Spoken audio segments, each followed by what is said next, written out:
Salut les gars, c'est Patapouf.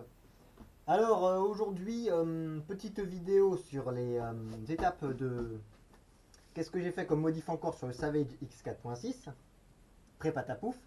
Parce que évidemment depuis la dernière fois j'ai eu quelques complications. Complications que j'ai vite réglées grâce au modif que j'ai fait aujourd'hui. Alors je suis de retour de vacances. Je vous ferai une petite vidéo qu'est-ce qui s'est passé pendant les vacances. Parce qu'il y a quelques petits trucs croustillants qui sont passés. Entre autres, par exemple, la Hobbytech NXT RR va partir en vente. Enfin, elle est déjà vendue, logiquement. À l'heure où vous le regardez, logiquement, elle est partie chez son nouveau propriétaire. Sauf s'il vient un peu plus tard. Bref, la NXT RR est vendue. La Obao Hyper VS Privatapouf est vendue aussi. Parce que avec l'argent de la Hyper VS Privatapouf, je vais m'acheter une imprimante 3D. Mais ça, je vous le dirai dans la prochaine vidéo. Ici, l'objet du délit de cette vidéo, c'est celui-ci. À la base, que je vous remette dans le contexte pour les nouveaux arrivés sur la chaîne. Ceci est un HPI Savage X4.6. X4.6, point. C'est-à-dire un nitro. Dedans, dans cette version-là, il y a les dents, les pignons en 29.9, c'est-à-dire avec les grosses dents. Donc ça peut encaisser le brushless. Nous avons une carreau de Ford F650 donnée par monsieur Jonathan Girard, aka Stachi41, qui est d'ailleurs le donateur du premier Savage que j'ai eu. Alors, qu'est-ce que j'ai fait comme modif foireuse? Premièrement, les bacs à batterie, c'est le truc le plus visible qu'on voit actuellement. J'ai fait simple. Regardez.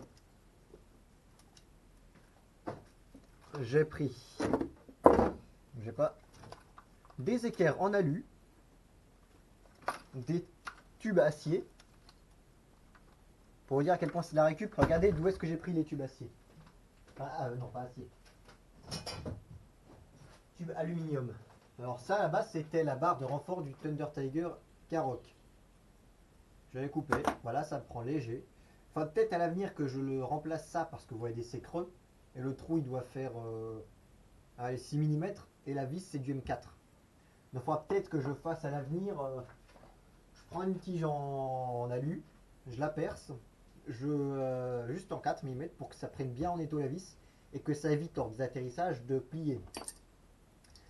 Ça va être dans les modifications à faire s'il y a des soucis. Mais jusqu'à maintenant, il n'y en a pas. Enfin, vous allez me dire, j'ai pas encore fait l'essai. J'ai déjà, enfin si, je vous explique après. Et vous voyez à l'avant, j'ai utilisé ça pour le tenir, ces tiges là. Et à l'arrière, j'ai fait un cache en plastique. Simplement parce que, regarde un peu comment il est fait le châssis. Il est vidé de partout. Pareil pour là. J'avais pas vraiment la place de mettre deux vis comme ici. Parce qu'il n'y a pas la place de mettre des vis là. Donc ce que j'ai fait, j'ai mis un morceau de plastique. Je sais pas si vous allez voir. Alors, regardez. Là, il y a deux vis, là un écrou et une vis, parce que cette partie plastique est vissée par deux vis dans le châssis, mais par une seule vis ici. Ça devrait suffire, dans le doute au pire j'en rajouterai une là, si ça marche pas. Mais pour l'instant ça, moi je crois que ça va bien tenir, et puis on verra bien parce que les batteries seront bien attachées, donc ça devrait pas trop faire mal. Regardez, de dessous, j'aime beaucoup le look que ça fait de dessous. Ça fait différent du Savage avec les bacs d'origine. Et moi j'aime bien. Mais bon, par contre, il n'y a pas d'amortisseur. Vous allez me dire, les cailloux pourraient rentrer par là, simplement vu qu'il n'y a pas de protection. Mais non, regardez un peu l'angle de braquage ridicule. Savage, j'ai pas connu pour avoir une direction des plus performantes. Donc, il y aura à la limite de 3 trucs, mais il y aura des trucs, certes, mais pas énormément. Quoi. Elles auraient pu être plus exposées. Ah, ça pince. Je viens de me faire pincer le doigt entre le pare-choc et le triangle. Ça m'est retombé dessus. Donc, quels sont les autres modifs faits? Et là, j'ai de l'eau parce que j'ai mon. Ça, c'est ma boîte à eau quand je fais des pièces métalliques chaudes qui s'est renversé. Allez, on va essuyer tout ça et on va continuer la vidéo. Quand je vous dis je prépare rien pour les vidéos, je prépare rien du tout. Donc rien du tout, rien du tout. Et bon, il n'y en a pas dedans.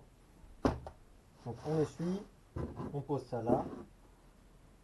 Et bon, on va le mettre ailleurs.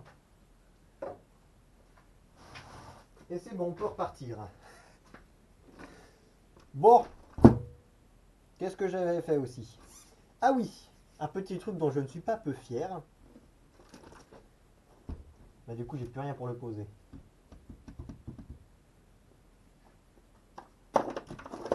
Voilà.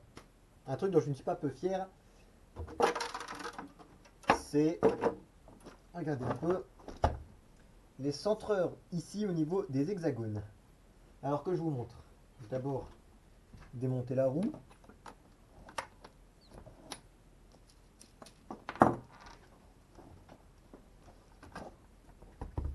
On va voir pour démonter l'hexagone.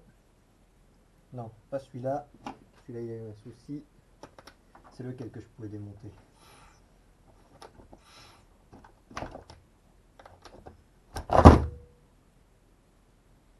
Bon, on va démonter lui alors. Regardez un peu.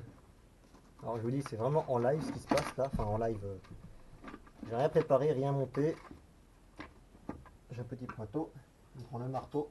Les pins sont un peu rentrés en force, c'est normal parce que j'ai dû repercer ces hexagones qui étaient percés en 3 et moi je les voulais en 2.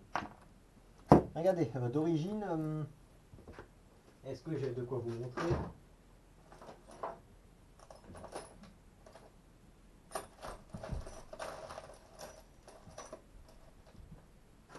Sur des A8e, les sorties elles sont comme ça, vous voyez? Elles ressemblent comme ça avec une tige en 8 mm sur toute la longueur. Or sur le Savage, ça ressemble à ça, en plus gros évidemment. Cette partie-là est en 8 mm, mais cette partie-là, c'est du fileté M5. Donc, l'hexagone, si vous voyez, là, il est bien. Il ne flotte pas. Or, sur le Savage, il flotte parce que il y a plein d'espace, il est tenu que à la base. En gros, ça fait ça sur le Savage. Vous voyez? C'est pas très centré.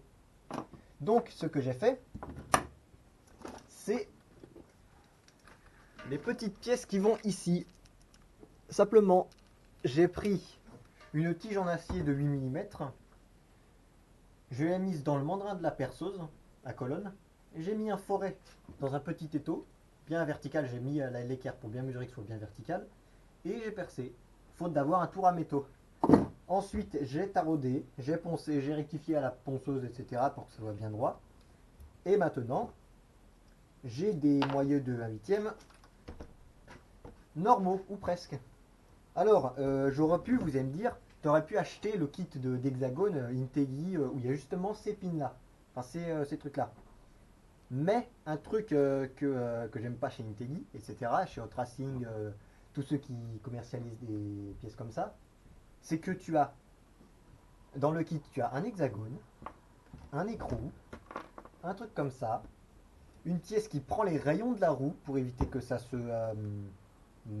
s'arrondisse, l'hexagone, et ça coûte quand même une blinde. Or, moi, il me manquait juste ces 4 petits bitognos là. Donc, est-ce que j'ai encore la tige ici?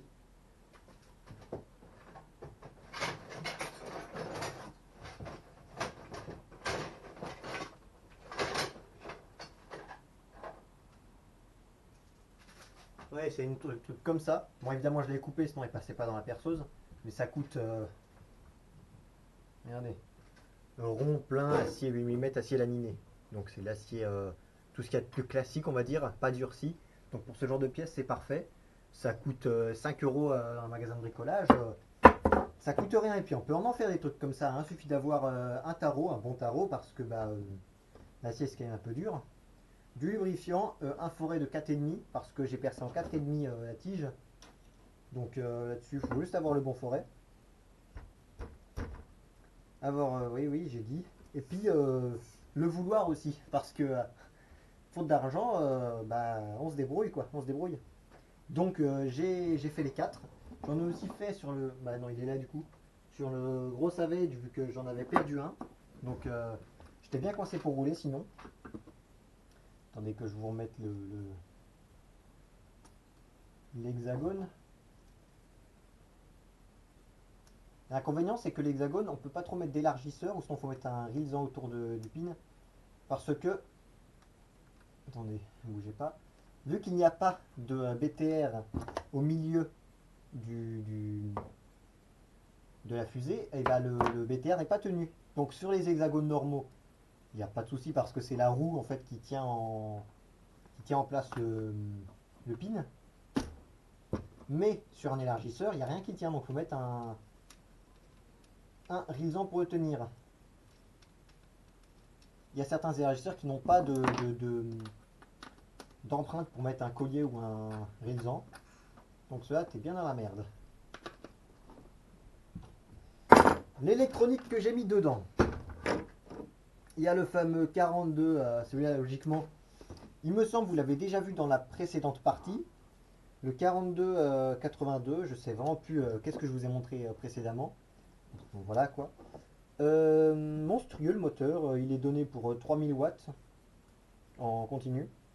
Puis pointe à 6000 watts du coup. Avec un diff central haut bas haut. Du coup on va pas le voir vu qu'il est planqué au centre. Diff central de haut bas haut, hyper VS. Avec une couronne de 48 il me semble, ou 46. Et un pignon de 11.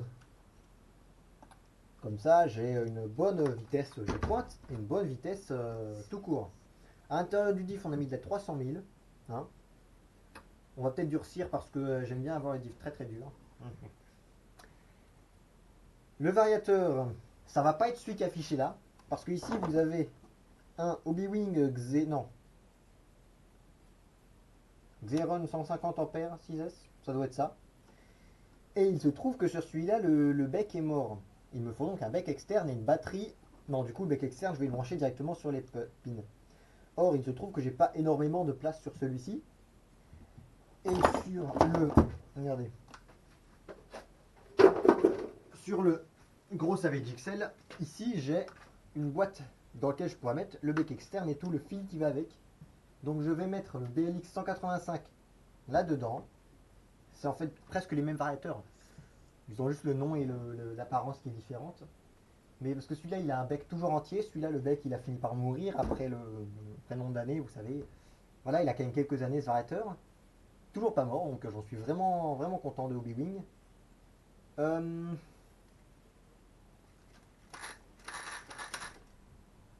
Que dire d'autre? Bah voilà, c'est... Ah oui, à la base, je vous avais fait des modifs avec des amortos bleus aluminium. Mais il se trouve que ça fait un effet de levier trop grand et la suspension était bien trop souple. En plus avec les batteries qui étaient... Allez, on va pas des amortisseurs et après les batteries. Avec le centre de gravité haut, il se penchait dans les virages, comme ça limite tout le temps. C'était vraiment inconduisible. Donc j'ai viré ça. Le seul souci que j'ai maintenant, c'est que les amortisseurs, je voudrais mettre 8 amortisseurs, il y a les amortisseurs fins, c'est que ils sont quasiment introuvables à un prix raisonnable. Parce que ils sont plus maintenant, ils ont été remplacés par les big bore. Et moi je suis un amoureux du look des 8 amortos, donc je veux remettre 8 amortos. Donc pour l'instant je cherche encore comment avoir les amortisseurs, mais pour l'instant il manque plus que les amortisseurs pour qu'ils roulent. Parce que j'ai une radio.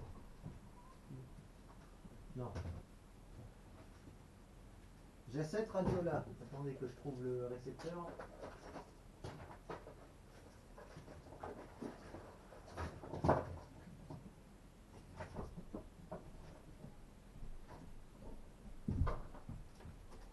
J'ai cette radio là avec un SR310, un Spectrum DX2E, qui va justement pile là-dedans. Donc ce que je vais faire, c'est que ce truc là, je vais le coller, je pense, aller ici, là où il y a de la place. J'espère que vous voyez. Je vais coller là où il y a de la place, et puis variateur ici. On va faire simple. À la base, il y avait une plaque de carbone qui est passée au-dessus du cerveau. Attendez, c'est quoi? Je vais ouvrir ça pour pouvoir poser la roulette. Voilà, ça bouge plus.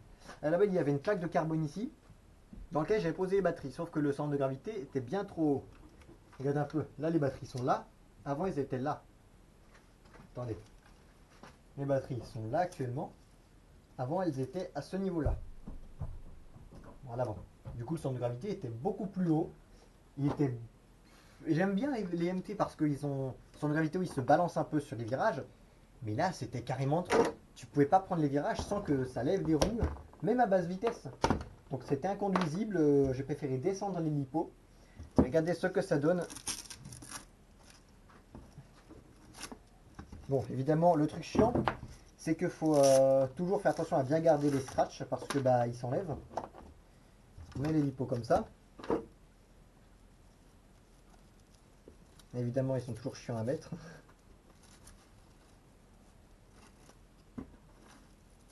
On prend en sandwich les câbles. L'avantage d'avoir des velcro un peu longs à l'avant. Vous voyez, le câble d'équilibrage, il ressort ici, mais il n'a aucun souci parce qu'il n'y a pas de transmission dans laquelle il peut se prendre. C'est un plus, et il ressort vers l'arrière, donc il ne se prendra pas de projection. On fait pareil de l'autre côté. Vous allez me dire, tu aurais pu mettre 4 fois les mêmes scratchs. Vous voyez que c'est des scratchs différents. Mais je n'ai pas 4 fois les scratchs ZD Racing, j'en ai que 3. Donc, allez, on va faire avec. C'est très bien comme ça aussi.